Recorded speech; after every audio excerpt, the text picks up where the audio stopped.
Good day, loves. Welcome to this moment. Happy day.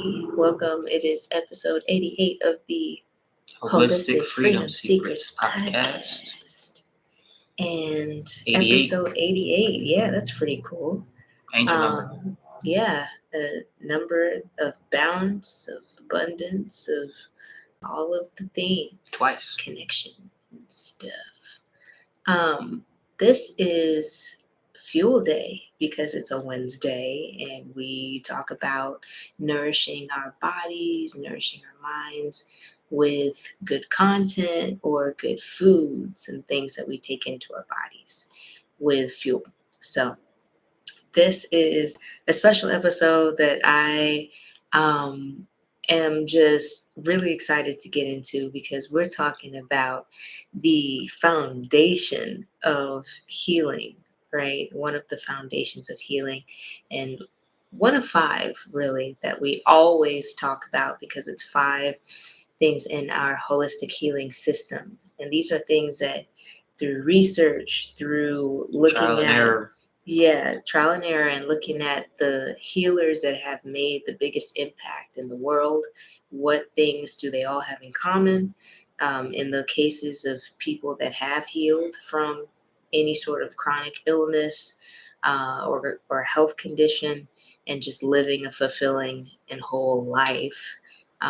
These are the five elements: be, cleanse, fuel, move, and shine. We put it together in what we call the Freedom Five. So, since today is Wednesday, we're exploring fuel and specifically food medicine, in order to balance our hormones and boost our energy. So, if you get down with that, then share this out with a friend, share this with a loved one that needs to hear this message. We have been going in this past every episode, but especially this past week, we have been going in on all of the little secrets that are little known that can just bring your health journey leaps and bounds over everybody else, where you be wondering, well, your doctors will be wondering, how come you're healing so quickly? How come you are like, no one does this? Like, I've never seen this before. It's always what I hear whenever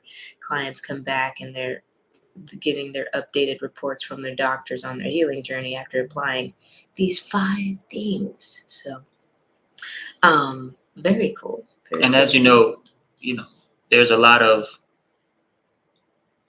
information as well as actions that are taken every day to slow down and almost all but prevent your healing from fully, you know, running its course.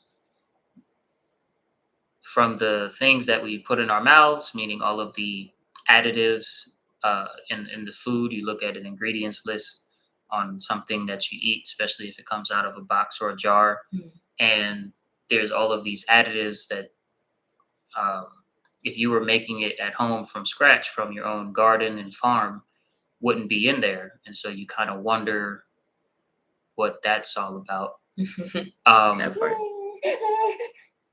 Yeah. She's kind of dreaming. And then there's the additives in our skincare and like washing ourselves products, as well as the additives and chemicals in the cleaning our house Oh, products, goodness. Yeah. and the bug spray and all of that kind of products. And the pesticides in the garden. Yeah. So, So there's an effort in, again, information. So there's a lot of misleading beliefs out there that even doctors and pharmacists, pardon me, and psychiatrists believe to be true that are not. And then there's efforts in terms of actual physical actions that are taken to all but prevent you from healing, your body from healing, your mind from healing, all of that, your spirit. yeah.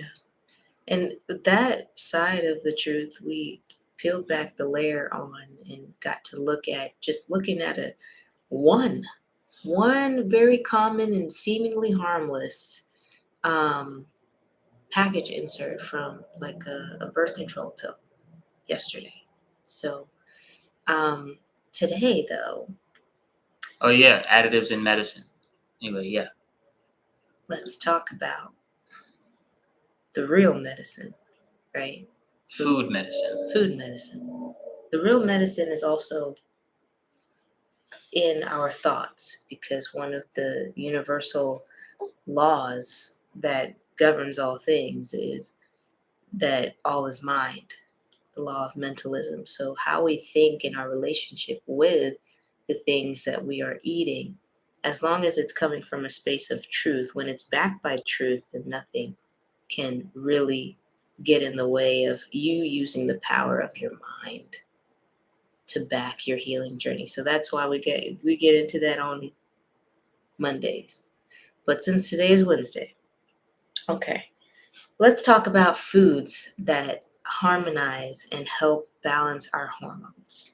So these foods they're pretty awesome because just like we talked about with the monthly cycle for women, there's a there's a hormonal hierarchy that both men and women need to follow.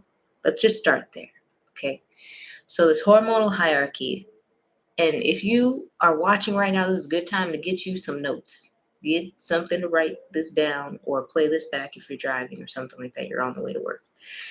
Or you just have your hands full getting the kids ready for school and all the things. So, hormonal hierarchy has 4 tiers. We'll just draw like 4 different levels. At the top of the hierarchy is the Joy. stuff that affects everything below. At the bottom of the hierarchy is stuff that's affected by everything above. Okay? Yeah. So So at the top we have oxytocin. yeah, Which is kind of like joy and connection. the joy, bonding, and connection hormone. So anytime that you feel connected, whether it's to source, through meditation, or to yourself, through self massage, or or I mean that's real. I give myself foot massages all the time. Or it's through laughter and connecting with others, whether you're watching a movie with a loved one and you're like, this tickles my soul, or or it's anything that brings you into feeling more love, more connection, more bond, more of a strong bond with yourself or another. That stimulates oxytocin, which regulates everything, honey. Okay, that helps bring balance to all of your other hormones in your body. So if you focus in on love, which is one of the most healing things that you can focus on, is one of the highest frequencies that you can align with, and the higher the frequency, the more in alignment that you are with health, then that's number one. Okay, second in the hormonal hierarchy, this one gets a real bad rap. It gets seen as like the bully, the bucksha down bully, especially when it's out of balance. It's kind of like the friend that at first they're really motivating to you, and then when you start acting up and acting out, they may be the one that has no shame to call you out, and if you get out of line, they're gonna box you down. Okay, that's just ooh. So this second one in the hierarchy is cortisol. It's a stress hormone. So cortisol, when you hear cortisol, think stress. So think about the fight, flight, freeze responses that we have. Either when our bodies are overwhelmed with any sort of stimulus, it's kind of like we get put into a mode of, and this analogy you've probably heard 1,000 times of, it's like you're running away from a lion. Your body thinks that it needs to get away from this dangerous threat that's outside of it, outside of your body. And so this could be coming up in the form of chronic stress, to where again and again and again, whether it's stress from traffic or from this big deadline for work or from, oh my gosh, my kid is going through this thing and I'm trying to help them through it, whether it's homework or they're experiencing some health condition like asthma or whatever it is. Or it could be anything. It could be bills that make you stressed. It could be whatever. So when our stress hormones are elevated to a certain point, it brings out of balance everything else. And the things right up under that, next is insulin, which is like stuff affecting your blood sugar. So if you're some people say like when your blood too sweet, it but it's really not that. But it's that you have excess glucose, which is one of the things that you can get from sugar and fruits and even carbs like rice or quinoa. Everything eventually breaks down into a smaller form, and the smallest form that insulin is really mindful of, looking out for excess glucose and trying to do its best to help your cells bring it in, and use any nutrients and use it for energy. But when there's too much glucose or too much sugar in your blood, then the body is like, oh my gosh, there's these piles of things. There's like mountains of glucose. What am I supposed to do with this? I only have a shovel and it's a mountain. What am I supposed to do? So that's kind of like a visual of overwhelm that our cells go through. And when our cells go through this overwhelm, then everything starts to break down in our bodies. Our liver, our kidneys get overwhelmed because they normally help sweep it out, dump it out, and it's just a bit much for our body. So insulin, Especially that liver. especially that liver, honey. Liver's your filter. Liver is your filter. So are your kidneys, but especially that liver, honey. That's like that first line of defense, honey. Anyway, so we have oxytocin, cortisol, so love and bonding, stress, and then we have insulin, which is like the blood sugar. And then right up under that are your sex hormones. So that's estrogen, testosterone, and progesterone. So these are fancy names. You probably only heard of them in certain cases when you're talking to your doctor, or you're like, oh, I think my hormones are out of whack. I don't really know what they mean. I didn't really know what they meant until I came across Dr. Mindy Pelz's work, and she dives really deeply into the like giving a personality to these different hormones, because they need different things at different times of a woman's month cycle. So um, when we're exploring these three, let's just quickly talk about what each one kind of needs and what foods can support. I think that might be helpful. Cool. So starting off with testosterone, as that one is pretty much the easiest. Word. I believe it needs a lot of protein It also needs zinc. and zinc. So zinc and things that support the liver. Yeah. And Yeah. So it needs you to eat clean. It can't thrive when there's any sort of toxins, whether they're from any Additives. injections or medications or additives in the food. And oh my goodness, I just watched this. It was a reel on Instagram of them injecting the chickens with whatever to make them huge. It was either chicken or turkey. I think it was turkey actually, but the turkey body, and then it goes down the assembly line, and then there's somebody at one of the stations, and he's just injecting, and he puts the needle in there. He pushes the button.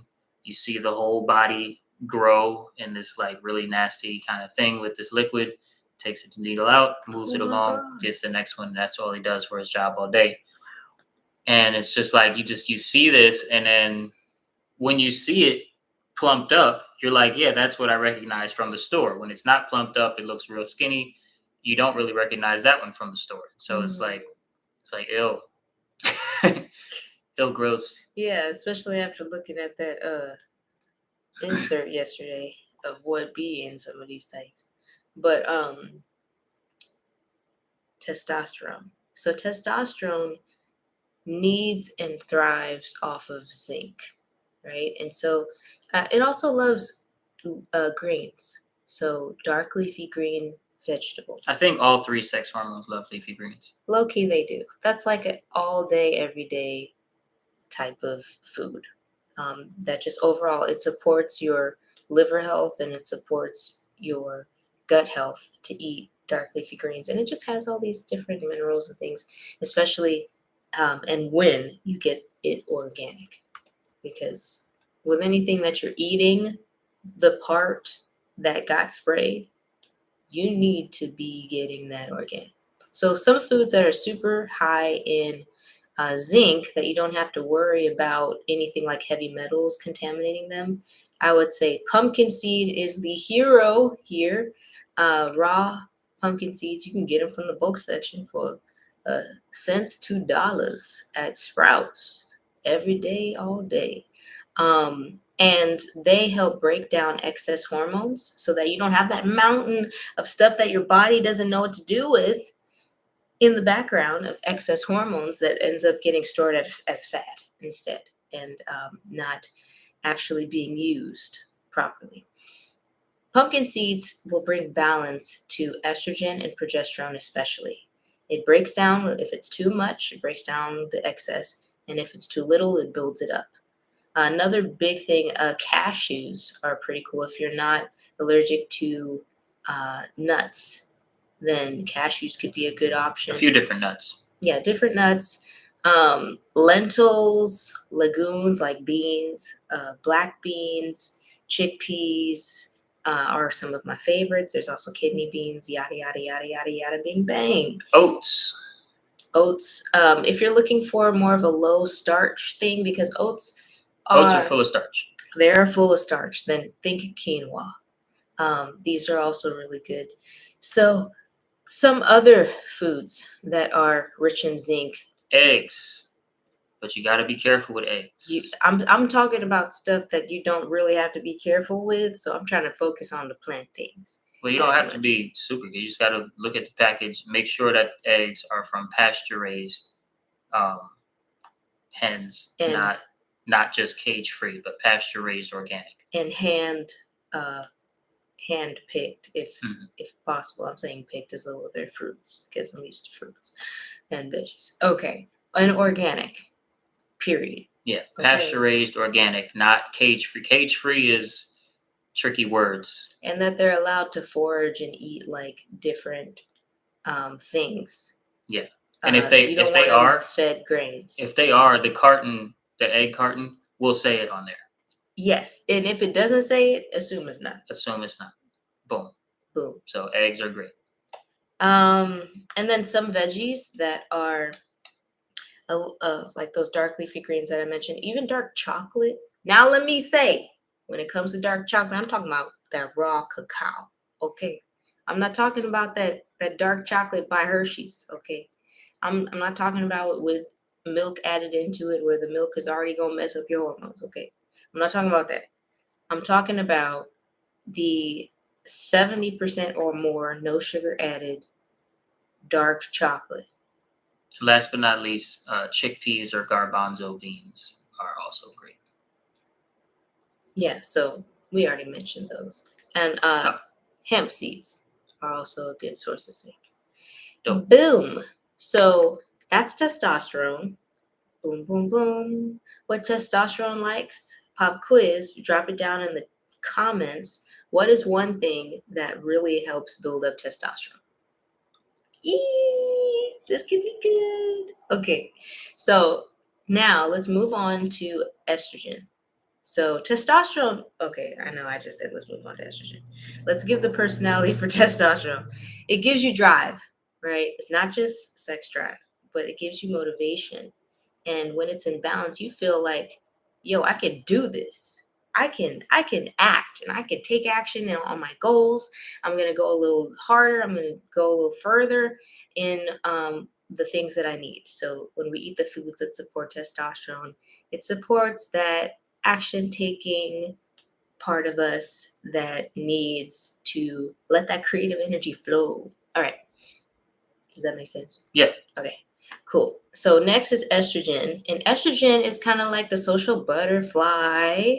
She can be talkative, especially if you are Gemini like me.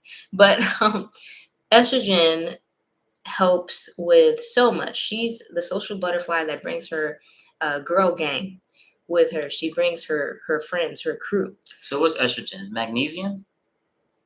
Estrogen loves stuff that supports your gut and loves it when you eat things that support your blood sugar being in balance. So Okay. low carb, Low carb. and low and high fat, because fat, Avocado. avocados, the good fats, not the bad fats like what they be feeding and injecting Lard. into some of these things, these animals, like corn Nah, oil you don't and want no parts of vegetable that. oil. Those are horrible for the body. They literally light our cells on fire. It feels like an inferno. Inflammation means inferno within.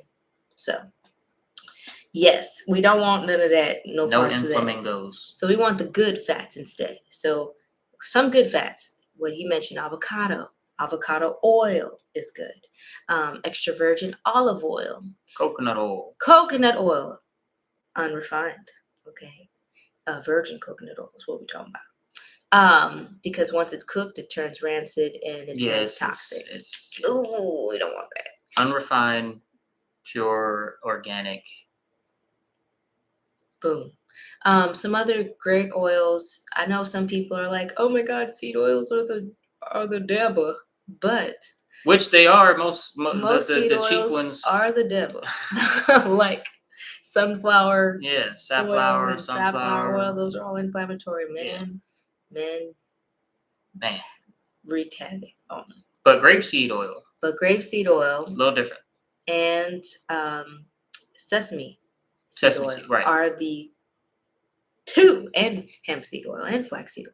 All of those are good. But when we're talking about good, good oils, it's really a short list. Okay, just what we mentioned, and then also if you can find the most pure and organic, and ain't no foolishness happen to them cows in the process, ghee or clarified butter, then that's also an option, or like a organic grass-fed pasture, again raised. There's just a long checklist of things to check off for the animal products. It's not too long. You just have to look out for the trick words. If you look out for the trick word, you know what the good words are, and you know what the trick words are. You're good. Mm-hmm. And then if you're in doubt, you can, call up the number on the back of the package. Yep. Yeah. Or look up the company's website. Google it. Yeah. All right. Because they will look. Companies that are doing. I just want to say this real quick. Companies that are doing right by their farm animals know the bad practices of companies that are doing wrong by their farm animals, and so they advertise how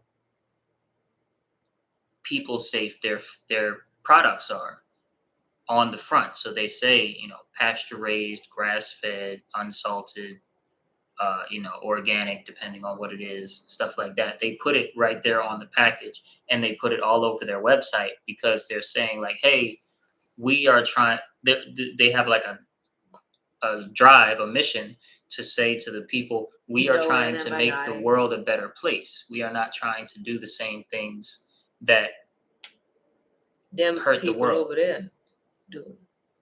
Yeah, so that's one big thing to notice. You want all of these words to be present. Oh, and the other half of that, my bad. Forgot. I just remembered the other half of why I said that. And the other half of that is that the companies that are doing bad are starting to, have caught on to that and have started to say things that are good sounding, that sound good, right? And that kind of resonate well with the mind. So you remember that brand of butter that had the Native American with the feather coming up out of her head, and she's like sitting down. That figure, that company, their cows are in one by one cages. They're tortured their whole life, and they're just made to get pregnant over and over again until it's time to slaughter them, and then they slaughter them in a very brutal way. And all is mind. We take on that energy first. So imagine how your cells are dealing with that. Yeah, so all of the butter, all of the milk, and all of the meat that comes from those cows is tainted not only with, the stress hormones that are released into the cow's body via the torture, but also all of the steroids and the things that they use to make the cow fat faster and The hormones. make the hormones high, make it produce milk. And like I said, they keep it pregnant so that it keeps producing milk over and over until it's time to slaughter. It's very bad practices. Yeah. Nothing natural about it. But the thing is, the point, and let us know if this makes sense and if you're still tracking with us. But the point is that when the company is doing right, they want to shout it to the hilltops. They want everyone to know, and they put it on their package. When the company's doing wrong, they want to pretend like they are, but they stay kind of hush hush, and they don't put all of their practices out there.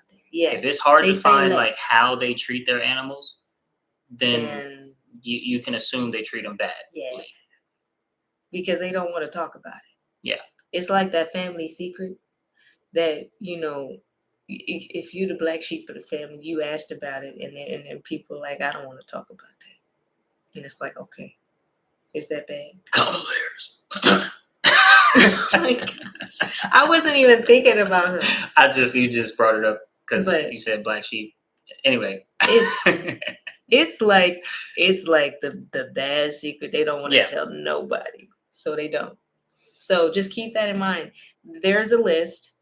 No hormones, no antibiotics. It needs to be organic. It needs to be pasture raised. It needs to be grass fed for cows, or like at least wild foraging for one of the two, right? And some other big things. Did I miss anything? Some optional ones are like regenerative practices, like that you can actually go on into their website and see how Mhm. good they're doing. No It's antibiotics. It's great luck if they're not using trash plastic to contain their stuff. Yeah. Some companies do just have to compromise for funding, for how much funding they get, stuff like that. But they don't know how much plastic be messing with, bringing your hormones out of balance. Mhm. So, those are some of the things for if you're looking for animal products. Okay, back to estrogen now. She has some other foods that just light her whole spirit on fire. And when I mean on fire, I mean like the good fire. I mean like fire, desire, fire. Like, okay, so some foods that build estrogen: seeds and nuts, Brazil nuts, almonds, cashews, pumpkin seeds. I'm telling you the ones that are most packed with nutrients that will do multiple heavy lifting for you on the healing journey. Walnuts, sunflower seeds, sesame seeds. When it comes to seeds and nuts, you need to soak them. Same thing with beans and grains. Soak sunflower them ahead of time. Okay. Or put them in something to where they will rehydrate. Okay. Or you'll have to drink more water. One of ideally, best case scenario, you soak them, because it releases every plant has its own defense mechanism, and it'll keep your body from at arm's length from accessing certain nutrients that it needs until you rehydrate it. And once it's rehydrated and soaked, and some people even sprout their seeds, but you don't have to take it to that level every time. You just soak them, rinse, let it drain off. They'll come up with some bubbles. Those bubbles are an indication that the seed, nut, or grain released that defense mechanism. And whenever you soak them too, and you rinse them so that bubbles don't show anymore, and it starts to be clear water, that's also an indication you're not gonna have gas, honey. Yay. We don't want gas. So again, we have chickpeas, we have kidney beans, lima beans, peas, mung beans, pinto beans. I love pinto beans. Lentils, black-eyed peas. Boom. And then there's cabbage, broccoli, cauliflower, right? Zucchini, garlic and onion. Berries and berries. Yeah. all of the berries. Cranberry, blueberry, strawberry, Because, barber. and also green apples aren't on this list, but they are also a good option, especially if you're an apple person and you just want a lower, one that's lower on the blood sugar. Yeah. So, And then there's one more hormone, which is called progesterone. Progesterone. one last quick fact about estrogen before we get into progesterone that I'd love to just mention, and I know the time, is that she also brings things that help bring balance to your mental health, some neurotransmitters that help bring balance to your mental health. And so if you feel bloated or if you feel um, like hot flashes for those that are perimenopause, menopause, postmenopause, or if you feel, what was the other one? Bloating, hot flash. Ooh, ooh, ooh, ooh. I don't remember the other one, but if as soon as I remember, I'll let you know. Cold flash. No, no, but these are indications that your body is out of balance with estrogen specifically, and that she needs you to have a good fat incorporated into your meal ASAP, so and then that nuts, you're seeds, not, and berries, yeah. and cabbage. I love So cabbage. anytime you feel bloated, incorporate a good fat. So progesterone is the last of the hormones, sex hormones, pardon me. And remember, sex hormones is the fourth tier. We have oxytocin, Cholesterol, co- cortisol, cortisol, that stress thank you. one. Um, insulin, and blood then sugar. the Sex sex hormones. hormones, testosterone, estrogen, and progesterone. Progesterone is like that shy girl friend. She's like the one that's like mad chill doing yoga, sitting on the mountaintop. Don't really want to go to the party. She just want to be on her lone self. Okay, so she comes at her peak at the time of the cycle when it's in the nurture phase, and instead of being all social and out and about and doing all the things, ripping and running and all things, you want to be curled up with your comfort food on the couch, maybe with your friend, but that's it, or alone. She loves the root veggies, okay? She loves root vegetables like pumpkin, potatoes, yams, beets, turnips, anything that you pull from out of the ground. So carrots would also fall under this, or also squashes, which actually are above ground, but we're going to add them to the list, okay? So spaghetti squash, butternut squash, acorn squash, honey nut squash, so on and so forth. She also loves fennel. And so those veggies that give extra crunch. So the veggies like Brussels sprouts, broccoli, cauliflower, kale, that give extra crunch. So we're seeing like an overlap to where there are some things that progesterone loves that estrogen also loved. And it's these crunchy veggies to where, of course, you want to steam them because they all have their own little back on up defense mechanism. And so with these veggies that I just listed, like the cauliflower, the broccoli, or even like these sweet potatoes and things, you want to lightly cook them so that they're fork tender, but they still keep a little bit of um, their life. Yeah. Right. Something else that is important to mention is the seeds and beans are present across the board for both of these. So stuff like All chickpeas, three. kidney, black beans, lentils. All three love the beans. All three love the dark leafy greens. All three love the berries. All three love um, even, uh, I'm blanking on it, nuts and seeds. There we go. All three love them.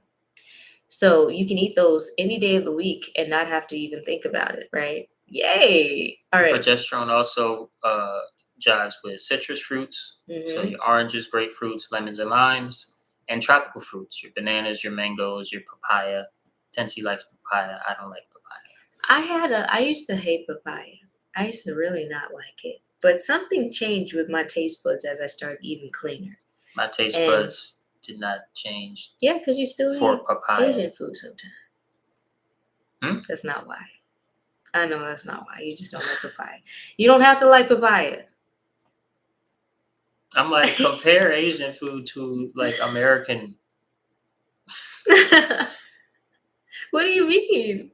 I mean, they have like rice and broccoli and, you know, bell pepper and garlic, and they put that in the wok and they stir fry that up versus like, oh, we have, you know, this cow that we shot up with the steroids, and we have this stuff called cheese, which is just mold, and we, you know, is I see what you're saying, but the only part, and that's a good point.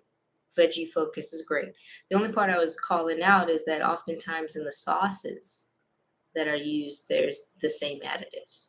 yeah, but that's sauces that you get in America. That's anyway. My Asian restaurant, like They be getting the sauce oyster from sauce. America. Okay, because it's a restaurant, it's a business. You know, Okay. you want to shop locally. Anyway, So, when Don't we're be talking hating about on the Asian citrus fruits, foods. remember, progesterone, she don't like it when you're low carb. Do not eat low carb when you're in the last phase of your cycle. So let's quickly just mention the phases. So of a cycle. And this is, when I say of your cycle, please don't think that I'm meaning that if you're in perimenopause, menopause, or postmenopause, that this does not apply to you, because I'm talking about in a whole 26 to 32 day, or pregnant or nursing. I'm talking about a whole 26 to 32 day cycle that repeats for you. And that's whether or not you're in your fertile years per se or not. So, day one of the cycle is your first bleed if you are still having a bleed. If you're not having a bleed, day one is a new moon. Okay. And you go through first 10 days is a power phase. You have two power phases. It's like you can power up. You want to support estrogen. So these are the times to eat these estrogen building foods that we covered. Rewind the video, bring it back, review it for the estrogen building foods. Manifestation phase. The manifestation phase is 11 when through you would 15. be ovulating.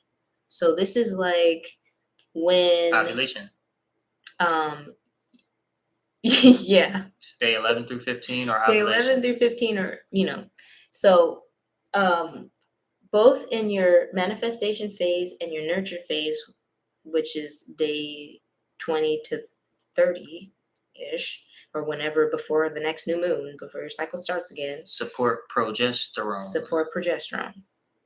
So power phase 1 to 10 and 16 to 19, those are the days for estrogen. That's when you want to eat those foods that we covered. And then nurture and manifestation phases, we're switching our focus. Notice we're switching different eating styles to support our hormones. Boom. Does that make sense? Get a copy of Culture Control, Why the Love of Money is Objectively the Root of All Evil, at the link in the description and the link in our bio. Hopefully this episode was very helpful to you. Yes. Meet us in the comments with what you learned and what you practice in your own home. Share this out, and we will see you guys tomorrow for Move Day. Love you so much. Take good care, loves. Let us know one thing that you are like, oh, I didn't know that. Cool. About this episode. We'll see you soon. Peace.